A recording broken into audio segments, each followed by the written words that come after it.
Hello friend, स्वागत है आप सभी का आपके ही अपने यूट्यूब चैनल पर। तो आज की अपनी क्लास रहने वाली है आपके सीटेट के लिए, जो आपका होना है 6 सितंबर को। तो आज अपनी ये क्लास रहने वाली है आपकी हिंदी की क्लास, जिसमें हम लोग करने वाले हैं 20 क्वेश्चन।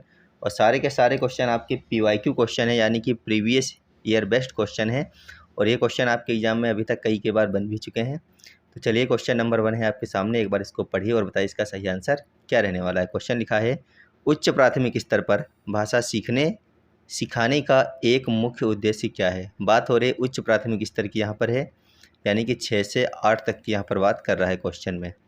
तो पहला ऑप्शन है विभिन्न साहित्यिक विधाओं, जैसे कि गद्य, पद्य, नाटक की समझ और उनकी नियमबद्ध प्रकृति को पहचानना। जबकि दूसरा ऑप्शन है केवल व्याकरण। तो जहाँ पर केवल शब्द लिखा होता है वो आपका निगेटिव आंसर होता है, उसको हम नहीं आगे पढ़ते हैं।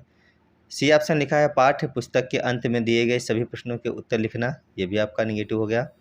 डी लिखा था तेज गति से शुद्ध उच्चारण के साथ पढ़ना, तो तेज गति से पढ़ना भी आपका यहाँ पर सही नहीं होगा। तो सही क्या होगा? ऑप्शन नंबर ए आपका सही होगा क्वेश्चन नंबर 1 के लिए। जितने भी लोगों ने ऑप्शन नंबर ए अपना कर लिया था उनका सबका बिल्कुल सही हो जाएगा क्वेश्चन नंबर 1।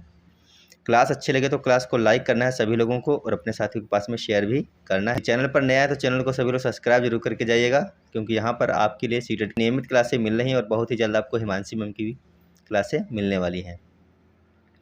क्वेश्चन नंबर 2 लिखा है, कक्षा 7 की शिक्षिका बच्चों को विज्ञापन दिखाकर उन पर चर्चा करती है, इसका उद्देश्य क्या है। तो आप लोगों को बताना है, कक्षा 7 की एक शिक्षिका है जो बच्चों को विज्ञापन दिखा रही है और दिखाने के बाद में उन पर चर्चा कर रही है। तो इसका उद्देश्य क्या है कि शिक्षिका ने बच्चों को विज्ञापन किस लिए दिखाया होगा, आपको ये बताना है। तो यहाँ पर पहला ऑप्शन लिखा है बच्चों को केवल मनोरंजन प्रदान करना, तो केवल वाला आंसर आपका पहले गलत हो जाता है। बी लिखा है बच्चों को भाषा के व्यवहारिक और प्रमाणिक प्रयोगों से परिचित कराना और उनमें आलोचनात्मक दृष्टि विकसित करना। आपका ऑप्शन नंबर बी यहाँ पर बिल्कुल सही और सटीक आंसर हो जाएगा। आपका जो यहाँ पर सी आंसर लिखा वो लिखा है विज्ञापनों की भाषा को रटवाना, तो रटवाना आपका हो गया निगेटिव आंसर। डी लिखा है यह सिद्ध करना कि पाठ्य पुस्तक से बाहर की चीज़ें महत्वपूर्ण नहीं है, तो यहाँ पर आपका ये भी गलत हो गया। पाठ्य पुस्तक के बाहर की चीज़ें भी आपके लिए काफ़ी महत्वपूर्ण होती हैं। ऐसा नहीं है कि सिर्फ जो किताबों में लिखा है वही आपको रट्टा मारना है जीवन में, उसके बाहर की कोई दुनिया नहीं है, उसके बाहर भी बहुत बड़ी दुनिया है। तो इसका जो सही आंसर हो गया वो हो गया ऑप्शन नंबर बी आपका। क्वेश्चन नंबर 3 लिखा है उच्च प्राथमिक स्तर पर मुहावरों और लोकोक्तियों के शिक्षण के संदर्भ में सबसे महत्वपूर्ण क्या रहने वाला है, आप लोगों को बताना है। उच्च प्राथमिक स्तर यानी 6 से 8 तक के स्तर की बात हो रही है। पहला ऑप्शन है मुहावरे, लोकोक्तियों की सूची याद करना, रट्टा मारना, ये क्या होते हैं? नेगेटिव आंसर आपके हो जाते हैं, तो देखते ही आप काट सकते हैं। दूसरा लिखा था उनका केवल वाक्यों में प्रयोग, तो केवल वाला आपका हो जाता है गलत। सी लिखा है संदर्भ के अनुसार उनके अर्थ को समझना और उनका उचित प्रयोग करना। ऑप्शन नंबर सी आपका हो सकता है। डी भी हमें पढ़ना है, परीक्षा में उनके अर्थ लिखना, तो ये भी आपका गलत हो गया। तो सही कौन सा हो गया? ऑप्शन नंबर सी आपका सही हो गया। क्वेश्चन नंबर 4 है भाषा एक नियमबद्ध व्यवस्था है, इस कथन के संदर्भ में उच्च प्राथमिक स्तर पर आपका क्या दृष्टिकोण होगा? फटाफट बताइए।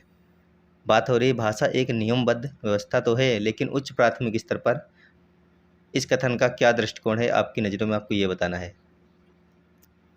ऑप्शन नंबर ए लिखा है बच्चों को भाषा के नियमों का कड़ाई से पालन करवाना चाहिए, तो कड़ाई से, सख्ती से, दंड से, ये सब आपके होते हैं निगेटिव, यानी ऑप्शन नंबर ए आपका यहाँ पर नहीं हो सकता है। बी लिखा है बच्चों को भाषा की इस नियमबद्ध प्रकृति का विश्लेषण करने के अवसर देने चाहिए। जहाँ पर अवसर की बात होती है काफ़ी, ये आंसर काफ़ी पॉजिटिव आपका हो जाएगा, ऑप्शन नंबर बी यहाँ पर। तो चलते हैं अगले। देखिए अगला ऑप्शन आपका लिखा है भाषा में कोई नियम नहीं होते, ये आपका हो गया गलत, नियम जरूर होते हैं भाषा में। डी लिखा था केवल, तो केवल वाला आपका पहले ही कट गया, यानी कि अब आपके पास में बच गया ऑप्शन नंबर बी। जितने भी लोगों ने ऑप्शन नंबर बी किया है उनका सबका बिल्कुल सही हो जाएगा क्वेश्चन नंबर 4। देखते हैं अपना क्वेश्चन नंबर 5। देखिए क्वेश्चन नंबर 5 लिखा है कक्षा 8 के बच्चों के लिए साहित्य का चयन करते समय आप किस बात को सबसे कम महत्व देंगे। बात हो रही है सबसे कम, यानी कि एक तरीके से आपको यहाँ पर नेगेटिव आंसर निकालना है जो नहीं लिखा हो, समझिए एक तरीके से। बताइए इनमें कौन सा हो जाएगा। पहला ऑप्शन है बच्चों का भाषाई स्तर और उनकी रुचि। दूसरा ऑप्शन है रचना की भाषाई रंगतें और विविधता। तीसरा ऑप्शन है पुस्तकों का मूल्य और उनका आकर्षक कवर। और चौथा ऑप्शन है बच्चों की पृष्ठभूमि और मानसिक स्तर। तो इनमें से कौन सा सबसे कम महत्वपूर्ण है? जो सबसे कम महत्वपूर्ण है वो ऑप्शन है पुस्तकों का मूल्य और उनका आकर्षक कवर होना। कोई ज़्यादा लेना देना नहीं होता है बच्चों का, ऑप्शन नंबर सी, इसीलिए आपका यहाँ पर सही हो जाएगा। अगला क्वेश्चन है उच्च प्राथमिक स्तर पर सृजनात्मक लेखन को बढ़ावा देने के लिए कौन सा कार्य सबसे उपयुक्त है? पहला ऑप्शन लिखा है सुनी हुई कहानी को ज्यों का त्यों, यानी कि बिल्कुल वैसा ही दोहरा देना। तो ऑप्शन नंबर ए आपका हो सकता है क्या? नहीं। बच्चों को आपने कुछ बताया या सुनाया, बच्चों ने वैसा ही दोहरा दिया, तो इसमें क्या कुछ उन्होंने अलग किया है? नहीं।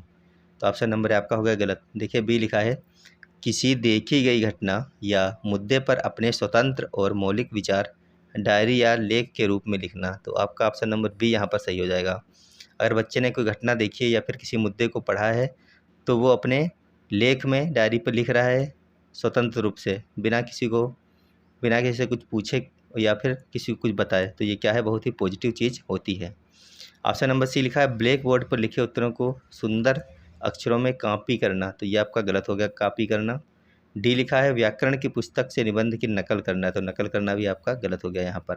सही कौन सा हो गया? ऑप्शन नंबर बी आपका सही हो जाएगा। क्वेश्चन नंबर 7 है नाटक शिक्षण में अभिनय का रोल प्ले का सबसे बड़ा लाभ क्या है? नाटक शिक्षण की यहाँ पर बात हो रही है। पहला ऑप्शन है इससे कक्षा में अनुशासन बना रहता है। नहीं, तो आपका पहला ही गलत हो गया। दूसरा है बच्चे बिना समझे संवाद बोलना सीखते हैं। नहीं, अगर जब तक समझोगे ही नहीं जब तक बोल क्या पाओगे, है कि नहीं? तो ऑप्शन नंबर बी आपका हो गया गलत यहाँ पर। सी लिखा है बच्चे पात्रों की मानसिक स्थिति को समझते हुए स्वाभाविक रूप से भाषा प्रयोग सीखते हैं। ऑप्शन नंबर सी आपका यहाँ पर सही हो जाएगा। डी लिखा था शिक्षक का समय बचता है। तो ये भी आपका गलत हो गया। सही कौन सा हो गया? ऑप्शन नंबर सी सही हो जाएगा आपका। क्वेश्चन नंबर 8 है एक शिक्षक कक्षा में बच्चों से कहता है आप अपने आसपास की किसी समस्या पर एक रिपोर्ट तैयार करें। यह कार्य भाषा शिक्षण में क्या है? आपको ये बताना है। क्या भाषा को सामाजिक परिवेश और वास्तविक जीवन से जोड़ता है या फिर केवल बच्चों का समय नष्ट करता है? केवल वाले तो दोनों कट गए। डी लिखा था बच्चों को कक्षा से बाहर जाने का बहाना देता है। तो ये भी गलत हो गया आपका। सही कौन सा हो गया? भाषा को सामाजिक परिवेश और वास्तविक जीवन से जोड़ता है। ऑप्शन नंबर ए सही हो जाएगा आपका। अगला क्वेश्चन है उच्च प्राथमिक स्तर पर व्याकरण शिक्षण की किस विधि को आप सबसे ज़्यादा प्राथमिकता देंगे? फटाफट बताइए एक बार। क्या पाठ्य पुस्तक विधि हो जाएगा, आगमन विधि हो जाएगा, सूत्र विधि हो जाएगा या फिर भाषा संसर्ग विधि हो जाएगा? उच्च प्राथमिक स्तर पर व्याकरण शिक्षण की किस विधि को आप सबसे ज़्यादा प्राथमिकता देंगे? तो यहाँ पर आपका सही आंसर हो जाएगा आगमन विधि, यानी कि इंडक्टिव मेथड। जितने भी लोगों ने ऑप्शन नंबर बी किया उनका ही यहाँ पर सही है, अन्यथा आपका गलत हो गया होगा ये क्वेश्चन। क्वेश्चन नंबर 10 है कक्षा 6 की एक छात्रा पढ़ते समय अनुमान लगाकर पढ़ती है या दर्शाता है कि उसे पढ़ना बिल्कुल नहीं आता, वह केवल समय बिता रही है। तो केवल वाला आपका गलत हो गया। उसे पढ़ना बिल्कुल नहीं आता, ये भी आपका गलत हो गया। वह अर्थ को समझते हुए पढ़ने का प्रयास कर रही है, क्या ये आपका सही हो जाएगा यहाँ पर? या फिर उसकी दृष्टि कमज़ोर है। तो दृष्टि आप उसकी कमज़ोर नहीं है, वो क्या कर रही है? वह अर्थ को समझते हुए पढ़ने का प्रयास कर रही है। ऑप्शन नंबर सी यहाँ पर आपका सही हो जाएगा। आप लोग देख लीजिए कि आपके 10 में से कितने अभी तक सही हो गए हैं। लगभग आपके 6 से 8 अगर सही हुए हैं तो आपका बहुत ही अच्छा चल रहा है और आप अच्छी तरीके से तैयारी भी अपनी कर रहे हैं। क्लास अच्छी लगे तो वीडियो को लाइक कर लीजिए। चैनल पर पहली बार अगर आए हैं तो चैनल को सब्सक्राइब जरूर कर लीजिए। चलते हैं अपने क्वेश्चन नंबर 11 पर। क्वेश्चन नंबर 11 लिखा है उच्च प्राथमिक स्तर पर बच्चों की भाषाई क्षमता के आकलन के लिए सबसे कमज़ोर प्रश्न कौन सा होगा? यानी कि निगेटिव आंसर निकालना है आपको। यहाँ पर सबसे कमज़ोर प्रश्न के बारे में पूछ रहा है, क्या होगा इन चारों में? देखिए पहला ऑप्शन लिखा यदि आप कहानी के मुख्य पात्र होते तो इस परिस्थिति में क्या करते? क्या सबसे कमज़ोर प्रश्न है ये? नहीं। दूसरा देखिए लिखा है इस कहानी का कोई दूसरा शीर्षक सुझाइए और उसका कारण बताइए। यह भी आपका सबसे निगेटिव पहलू नहीं है, इसमें भी आपको सोचना ही पड़ेगा। सी लिखा लेखक के अनुसार मुख्य पात्र का नाम क्या था और वह कहाँ रहता था? लेखक के अनुसार पूछा गया है, तो आपका यहाँ पर ऑप्शन नंबर सी ही हो जाएगा सबसे कमज़ोर प्रश्न यहाँ पर। डी लिखा था इस कविता का मूल भाव अपने शब्दों में स्पष्ट कीजिए। तो सबसे ज़्यादा पॉजिटिव तो यही हो गया, तो ये आपका होगा नहीं, यानी कि ऑप्शन नंबर सी यहाँ पर बिल्कुल सही हो जाएगा। सबसे कमज़ोर प्रश्न यहाँ पर यही है कि लेखक के अनुसार मुख्य पात्र का नाम क्या था और वह कहाँ रहता था। अगला क्वेश्चन है, भाषा की कक्षा में लोकगीतों को शामिल करने का मुख्य कारण क्या है? फटाफट बताइए आप लोग कि भाषा की कक्षा में लोकगीतों को शामिल तो कर लिया गया है, लेकिन शामिल करने का उद्देश्य क्या है? बच्चों को गायक बनाना है? नहीं, बच्चों को अपनी सांस्कृतिक धरोहर और भाषाई विविधताओं से परिचित कराना है। ऑप्शन नंबर बी आपका सही होगा। सी लिखा था, कक्षा का शोर कम करना? नहीं, केवल संगीत, तो केवल वाला तो आपका वैसे ही कट जाता है, आपको पता ही है। चलते हैं अगले क्वेश्चन पर।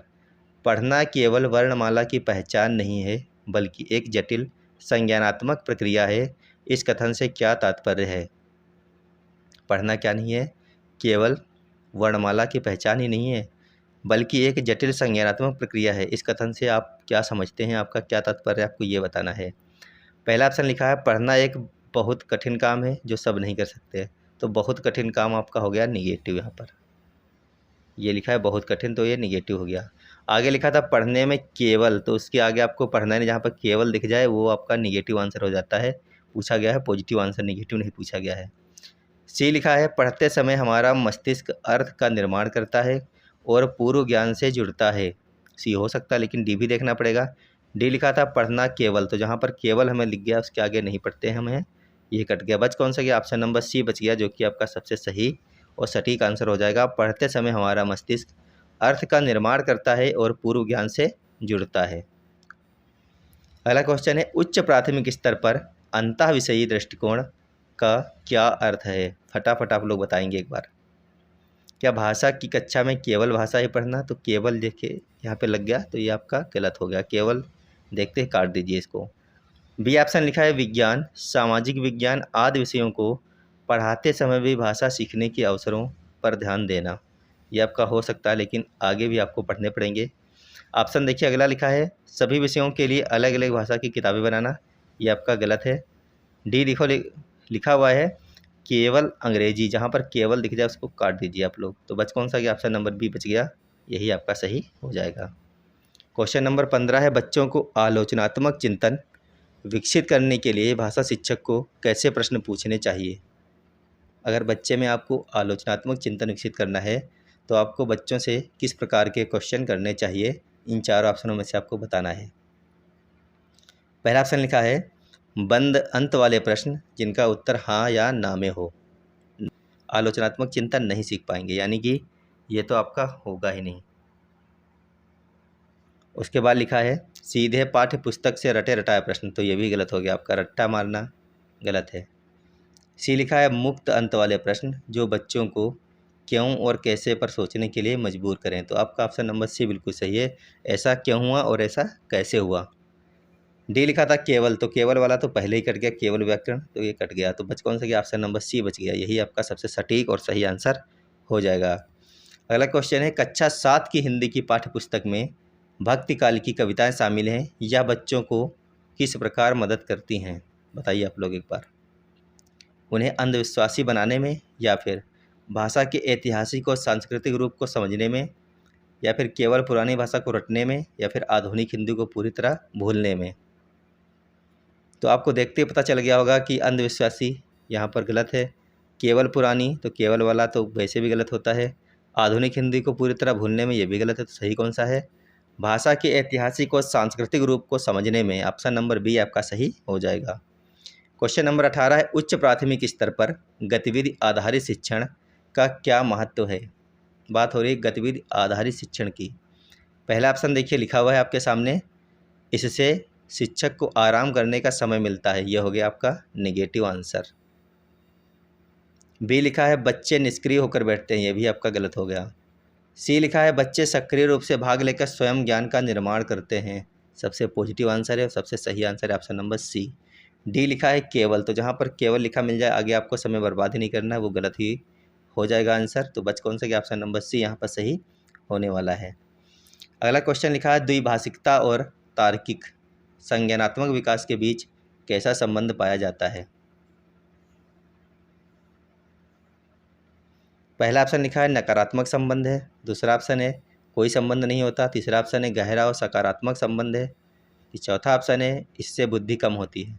बुद्धि कम होना तो यहाँ पर बिल्कुल ही गलत है, पहला भी गलत है, नकारात्मक संबंध, दूसरा भी गलत है, कोई संबंध नहीं, तो संबंध कौन सा है? गहरा और सकारात्मक संबंध है इनके बीच में, आपको ये चीज़ याद रखनी है। अगला और अंतिम क्वेश्चन है क्वेश्चन नंबर 20। लिखा है पोर्टफोलियो भाषा आकलन में क्यों सबसे महत्वपूर्ण उपकरण माना जाता है। इसका आंसर आप लोगों को बताना है कमेंट बॉक्स में, और आपको यहाँ पर बता करके जाना है कि आप 20 में से कितने सही आंसर कर पाए और कितने आपके गलत हुए हैं। और आपको वीडियो कैसी लगी, वीडियो अच्छी लगी हो तो कमेंट बॉक्स में लिख करके जाइएगा कि वीडियो बहुत अच्छी लगी है और आपको इसी प्रकार के क्वेश्चन चाहिए आगे, और आपको किस सब्जेक्ट में सबसे ज़्यादा दिक्कत हो रही है वो भी आप लिखिएगा। तो आपको मिलेंगे अगली क्लास में। जब तक आप लोग इस वीडियो को लाइक कर लीजिए, चैनल पर पहली बार चैनल को सब्सक्राइब करके रखिएगा। धन्यवाद, बाय बाय।